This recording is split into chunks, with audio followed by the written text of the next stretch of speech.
Mesdames et messieurs, vous assistez là à l'arrivée de M. Vladimir Poutine. Oui, ça s'est passé hier soir. Effectivement, mardi soir. M. Vladimir Poutine qui débarque dans une voiture, mais avec un blindage qui ne dit pas son nom. Une voiture taillée sur mesure pour la sécurité de l'homme le plus influent de notre planète Terre. Oui. Même des missiles les plus sophistiqués de ce monde-là ne peuvent pas détruire cette voiture. La voiture a été conçue spécifiquement pour M. Vlado. Mais il faut essayer seulement. Tu vas voir ce qui va se passer. Essaye seulement. Essaye.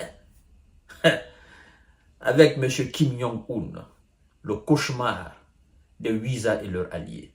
Mesdames et messieurs, nous allons entrer dans les profondeurs. Mesdames et messieurs et mesdemoiselles, vous venez d'assister là à l'arrivée de M. Vladimir Poutine, l'homme le plus influent de notre planète Terre actuellement. Et il est arrivé à Pyongyang, chez M. Kim Jong-un. Et donc, mesdames et messieurs, avant de poursuivre le visionnage de l'émission, je vous demande de partager la vidéo dans tous les groupes possibles, de vous abonner sur ma chaîne YouTube qui est Kanté J Visionnaire, mais aussi sur mes différentes pages Facebook. Monsieur Vladimir Poutine, ça faisait 24 ans qu'il n'avait plus mis pied en Corée du Nord. La première, c'était en 2000, on nous apprend. Et on aime souvent dire que l'ami de ton ami est ton ami. L'ennemi de ton ami, c'est ton ennemi également. L'ennemi de ton ennemi est ton ami, n'est-ce pas? Et dans ce contexte, nous allons dire que M.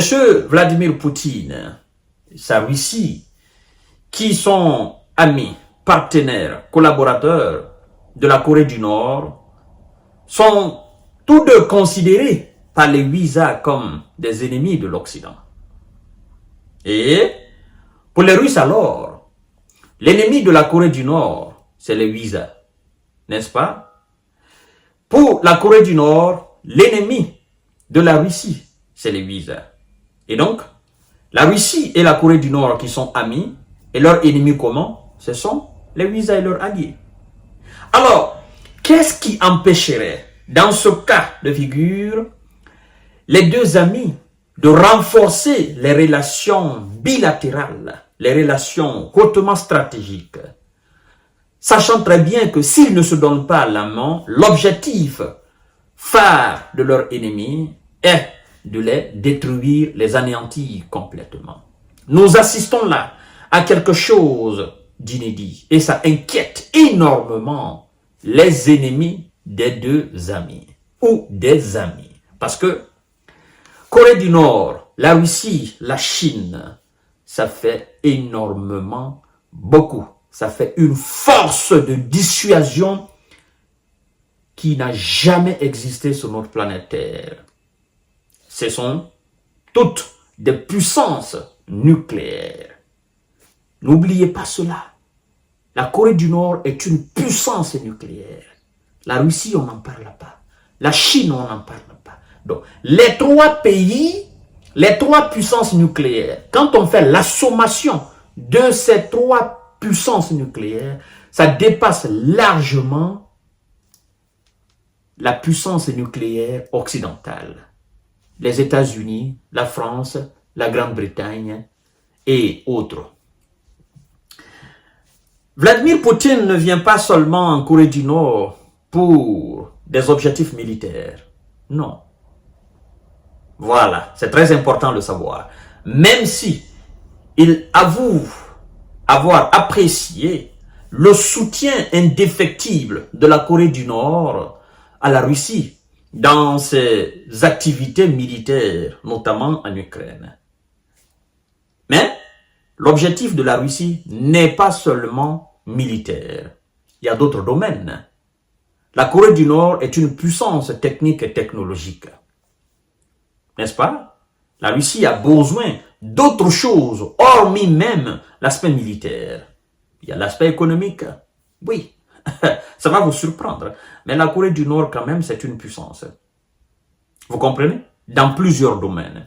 Et la Corée du Nord aussi a besoin de la Russie dans plusieurs domaines, notamment le domaine agricole, le domaine, n'est-ce pas, le domaine économique, le domaine aussi technique, pas seulement militaire, et technologique aussi.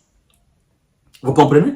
Donc, ne voyez pas cette relation bilatérale, le renforcement de cette relation bilatérale comme si c'était uniquement une relation militaire. Non.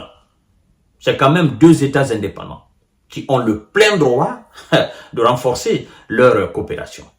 Et, chères dames, chers messieurs, chères demoiselles, alors, Monsieur Kim Jong-un a assuré ce mercredi la Russie de son soutien entier et sa solidarité dans son conflit en Ukraine au cours d'une visite à Pyongyang. Ça, c'est pour dire, écoutez, moi je ne passe pas par mille chemins. Je ne suis pas dans cette forme d'hypocrisie. Si je suis avec quelqu'un, je suis avec toi. Et si je ne suis pas avec toi, je ne suis pas avec toi, je l'avoue. Vous comprenez? La Corée du Nord et son guide suprême, M. Kim Jong-un, avouent clairement leur soutien indéfectible et leur solidarité, n'est-ce pas, à la Russie dans son opération même spéciale militaire en Ukraine. Et c'est la chose qui inquiète le plus les Huisa et leurs alliés. Vous comprenez? Mais Monsieur Kim Jong-un ne s'est pas arrêté là. Vous comprenez?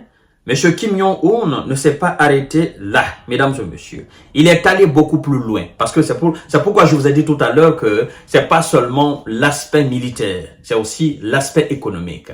Vous savez, Kim Jong-un, il était en Russie le mois de septembre, je crois bien, dernier. Il était en Russie. Vous comprenez? Et il a parlé longuement d'un certain nombre de choses avec M. Vladimir Poutine, même si officiellement, rien n'a été signé. Mais aujourd'hui, des documents très importants seront signés, n'est-ce pas, dans le cadre stratégique.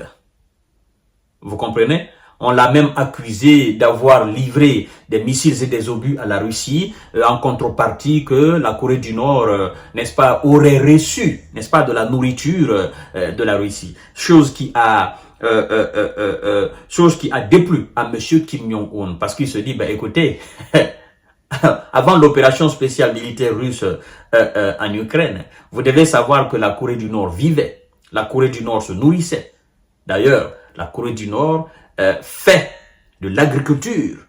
Donc, je ne vois pas en quoi la Corée du Nord va forcément demander de la nourriture à la Russie. La Corée du Nord fait de l'agriculture moderne, de l'agriculture intensive. Et la Corée du Nord arrive à subvenir aux besoins de sa population en termes alimentaires. Donc, on ne peut pas avouer que la Corée du Nord est aussi affamée pour donner des obus, des missiles à la Russie et en contrepartie recevoir de la nourriture de la part de la Russie. Mais tout cela n'est que manipulation des Occidentaux. Alors, les relations entre la Russie et la Corée du Nord entrent dans une nouvelle ère de prospérité, a assuré Kim Jong-un lors du sommet Pyongyang en promettant le renforcement de l'amitié entre la Russie et son pays. Oui, vous voyez, ça entre dans une autre dimension, dans une autre sphère, dépassant même l'entendement occidental. Quand même, ces deux pays qui sont frontaliers, la Russie, elle est très grande. Vous comprenez? Et vous devez savoir que Vladimir Poutine ne va pas s'arrêter là. Il doit se rendre aussi au Vietnam. Vous comprenez? Et ce poids que la Russie est en train de prendre avec ses alliés, c'est ce qui inquiète énormément les Occidentaux. Ils sont en train aujourd'hui de les jeter tout ce que vous connaissez comme anathème, toutes les étiquettes. Oh, la Grande Russie, ce sont des parias. Oh, ce sont des régimes autoritaires, machin. Ça, c'est le discours occidental. Vous devez vous départir de ce discours occidental. Eux, ils sont dans leur logique qu'ils appellent la démocratie. Qu'ils appellent leur démocratie. Pourquoi diable voudrait-il que les autres fassent comme eux? C'est pas comme ça. Chacun a sa vision. Chacun a son objectif. Chacun a son mode de vie. Chacun a sa conduite. C'est pas que vous êtes dans une conduite que vous considérez meilleure, que forcément les autres doivent emprunter la même voie. Non. Eux, ils ont tracé leur voie, ils sont en train de marcher là-dessus. Donc, de la même manière que vous traitez les autres de parias, c'est de la même manière que eux, ils vous traitent aussi de parias. Vous voyez? Donc, c'est pourquoi la création de ce monde multipolaire fait énormément mal aux Occidentaux. Parce qu'ils ont compris que ça va pas leur arranger. Ça, c'est quelque chose qui va mettre KO l'hégémonie occidentale. Si ce n'est pas encore fait. Mesdames et messieurs. Et moi, il y a une chose très étonnante qui m'a, sincèrement, qui me taraude quand même l'esprit.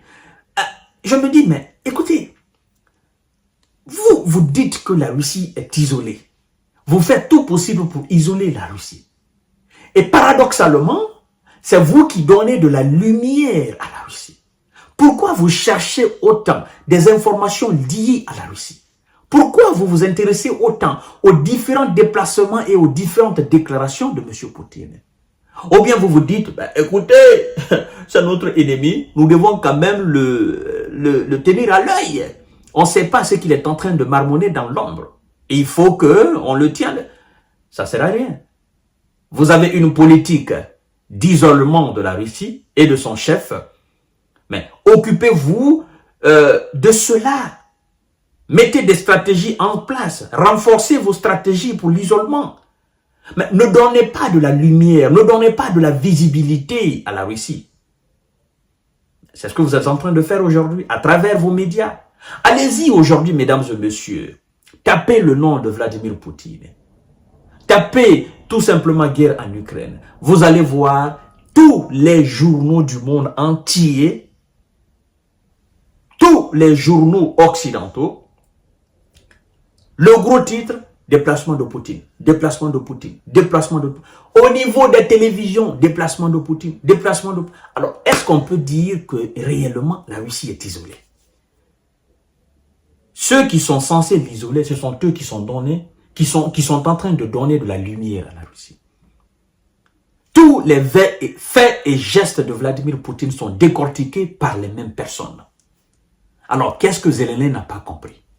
La lumière qu'on ne donne pas à Zelensky, c'est ce qu'on donne même à Poutine. La lumière qu'on ne donne pas à M. Biden, c'est ce qu'on donne à Poutine. Ça ne vous dit pas quelque chose, M. Zelensky? Il est aujourd'hui en Corée du Nord. Après, il sera au Vietnam. Et vous allez voir, tous les projecteurs seront fixés sur le Vietnam. Ah oui, la Corée du Nord est devenue aujourd'hui un pays, tout le monde entier suit. Après, ça sera le Vietnam. C'est-à-dire, quand Vladimir Poutine se déplace, il va dans le plus petit village au monde, ou bien le village le plus sale, ce village devient le village le plus célèbre pendant le déplacement ou pendant le séjour de Vladimir Poutine. C'est ça. Toutes les télévisions du monde entier sont fixées. Mesdames et messieurs, nous allons voir les documents qui seront signés. À tout à l'heure pour notre série d'informations de décortiquage. Merci beaucoup.